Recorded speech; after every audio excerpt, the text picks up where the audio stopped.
మనం 8వ డివిజన్లో ఉన్నాం. ఈ నెల 11న ఎన్నికలు జరగనున్న నేపథ్యంలో కాంగ్రెస్ పార్టీ అభ్యర్థి మాణికేశ్వరి గారు ఎన్నికల ప్రచారంలో బిజీగా ఉన్నారు.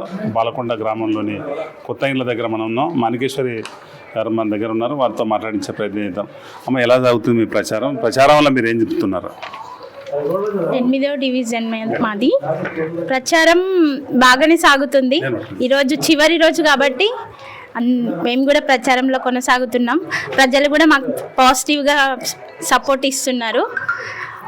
8వ డివిజన్లో చాలా వరకు రోడ్లు కానీ డ్రైనేజీలు కానీ ఇవన్నీ ప్రాబ్లమ్స్ చెప్తున్నారు.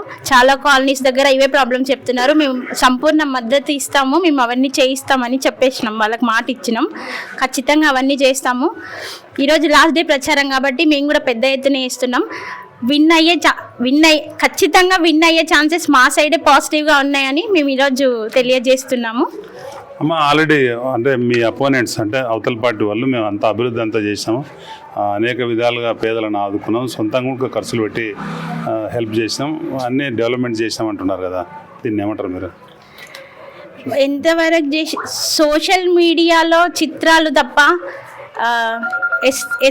ఎస్సీ కాలనీ కానీ, చెరువు కట్ట, భాగ్యనగర్ కాలనీ ఇట్లాంటి చాలా మరమ్మతులు ఇంకా చాలా పెండింగ్ ఉన్నాయి. మేము చూస్తున్నాం కదా.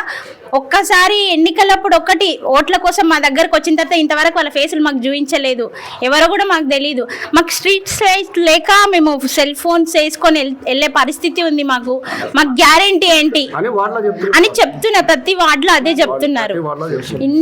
సోషల్ మీడియాలో ఇవన్నీ వేస్తున్నారు కానీ మాకైతే ఏ పనులు కాలేదు. మాకు గ్యారెంటీ ఏమి ఇస్తారని అంటున్నారు. మేము ఎన్ఎన్ శ్రీనివాసరెడ్డి సార్ నిన్న మీటింగ్ కూడా జరిగింది. సార్ కూడా చెప్పారు, మేము సంపూర్ణ మద్దతు ఇస్తామని మాట ఇచ్చాము. ఖచ్చితంగా మమ్మల్ని గెలిపిస్తామని చెప్పారు. మేము కూడా వాళ్ళకి హామీ ఇచ్చాము. అవన్నీ రాజకీయాలకు కొత్త కదా, ఏమేమి సమస్యలు గుర్తించారు? అంటే మీరు తిరిగిన ఈ వారం రోజుల్లో గ్రామంలో ఏమేమి ఉన్నాయి ఇబ్బందులు?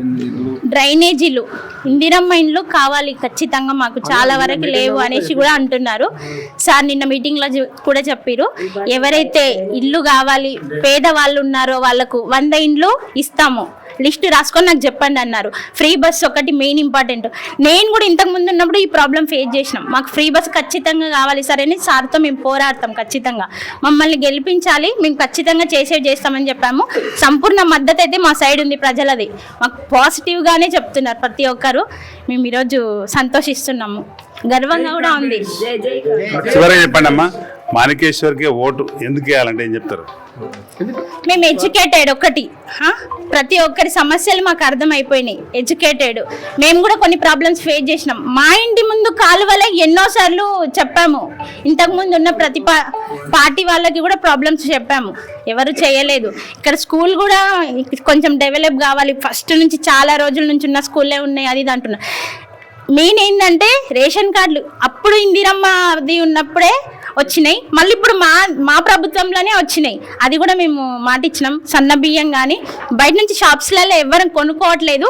సన్న బియ్యము మామూలుగా షాపులలో డబ్బులు పెట్టి 50 రూపాయలు 60 రూపాయలు కేజీ పెట్టి తెచ్చుకుంటే ఎట్లుంటాయో అట్లానే ఉంటున్నాయి అంట. ఎవ్వరు కొనట్లేదు, మేము కూడా అవే తింటున్నాం. కాబట్టి ఏ ప్రభుత్వం కానీ 2 రోజులకి ఒక హామీ నెరవేర్చలేదు. అది ఏంటంటే రేవంత్ రెడ్డి గారి ప్రభుత్వం. అది ఏదంటే ఫ్రీ బస్సు సెకండ్ డేకే చేసిండ్రు, హామీ నెరవేర్చిండ్రు. కాబట్టి మహిళలు కూడా ఖచ్చితంగా అందరూ ఆలోచిస్తున్నారు. రేవంత్ రెడ్డి గారి ప్రభుత్వం మహిళలకి ప్రిఫరెన్స్ ఇస్తుంది ఎక్కువ. కాబట్టి మేము ప్రతి ఒక్కరికి చెప్తున్నాం, మహిళల మద్దతు పూర్తిగా మా సైడే ఉంది. కాబట్టి ప్రచారం చాలా బాగుందండి. ఇక్కడైతే యాక్చువల్గా పాల్కొండలో మాత్రం అభివృద్ధి అనేది చాలా తక్కువనే ఉంది. సోషల్ మీడియా చిత్రాలు తప్ప ఇక్కడ యువతకి ఉపాధి అవకాశాలు ఇవన్నీ గమనించినాము. ఎన్ఎం శ్రీనివాసరెడ్డి గిట్ట ఏంటంటే విద్యా ఉపాధి పైన ఎక్కువ స్కిల్ డెవలప్మెంట్ పైన పెట్టారు. కాబట్టి ఇక్కడ యువత యొక్క లిస్ట్ తీసుకొని వాళ్ళకి ఎక్కడ జాబులు కావాలో ఆ ప్లేస్మెంట్ అన్ని సార్తో చర్చించి యువతకు ఉపాధి అవకాశాలు ఇస్తాం సార్. అంటే మేము అంతా డెవలప్ అనేది ఏం ఎక్కడ కనబడతలేదు. ఆ డెవలప్ అనేది చూడండి, మీరు కాలనీలు చూడండి, ఆ డ్రైనేజ్ వ్యవస్థ చూడండి, ఎక్కడ డెవలప్ లేదు, ఒక రోడ్డు లేదు. ఓకేనా?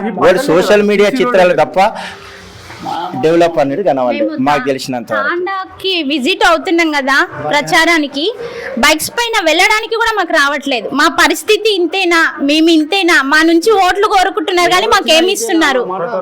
మాకు మీ నుంచి వచ్చేవి డబ్బు వద్దు, మాకు ఓట్లు వేయించుకుంటున్నారు. మీరు మిమ్మల్ని గెలిపిస్తాము, మాకు మంచి చేయండి, మమ్మల్ని గుర్తుపెట్టుకోండి, అదే చెప్తున్నారు ప్రతి ఒక్కరు.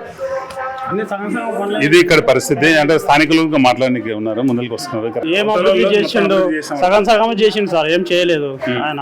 నేను తాండాకి వెళ్ళాము, తాండాలో ఎవరింటి దగ్గర అంత చంపుకుందా నీళ్ళు నింపుకొని ఉన్నాయి అన్ని. డ్రైనేజీలు కానీ, ఈ సీసీ రోడ్లు కానీ, కరెంటు స్తంభాలు సగం సగం వైర్లు గుంజి పెట్టడం అన్నీ సగం సగమే ఉన్నాయి.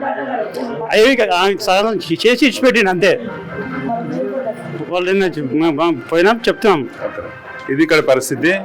పాల్గొండ గత కౌన్సిలర్ హయాంలో ఎలాంటి అభివృద్ధి సాధించలేదని, తాండాకు వెళ్తే అత్యంత దుర్భరంగా అక్కడ పరిస్థితి ఉందని, కనీసం నడిచిపోలేని దుస్థితి నెలకొన్నదని, వీధి లైట్లు లేవని, డ్రైనేజీలు లేవని, ఇలా ప్రజలను వాళ్ళ మానాన వాళ్ళు వదిలేసి వీళ్ళంతా ఓట్ల వేటల్లో ఉన్నారు తప్ప ప్రజల కోసం పట్టించుకోలేదని మాణికేశ్వర్ గారు తీవ్ర స్థాయిలో మండిపడుతున్నారు.